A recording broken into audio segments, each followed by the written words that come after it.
No, we can hear actually the sounds, Yeah. the interceptions. And I'm going to hold you there, Ali, because as you just alluded to, we have been hearing in the last few minutes more explosions in Qatar.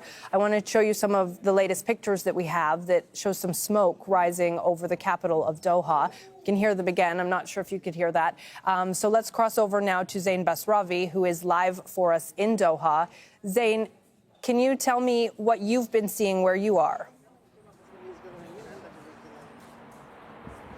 Absolutely. It is 2:51 p.m. local time right now here in Doha.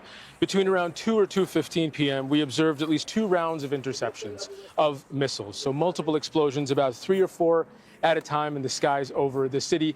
When you look up, even now, you can see plumes of smoke where those defensive weapons, where those Patriot missiles are hitting incoming Iranian projectiles. At 2:35 p.m., another round, similar number, about 3 or 4. Just now, began about 2 or 3 minutes ago at around 2:48 p.m. There was another round, and we've counted about 7 or 8 different explosions so far this morning. Now, there's been dozens since these attacks started this morning of interceptions of these missiles over Doha. In the last hour, at least a dozen different explosions have been heard. We can assume that that's at least a dozen different interceptions of Iranian projectiles.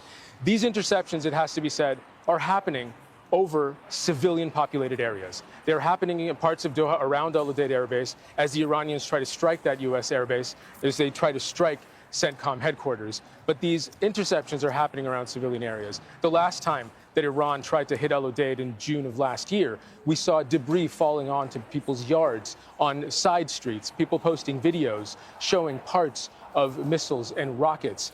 And what we are seeing now is at least 2 separate videos that are still pending confirmation. We can't confirm what we're looking at, but smoke rising over part of the city and seemingly a missile hitting the ground as well. But we're still waiting for confirmation on whether or not these can be verified. But what we do know for certain is that so far this morning, dozens of missiles have been fired at Qatar from Iran, and there have been dozens of interceptions.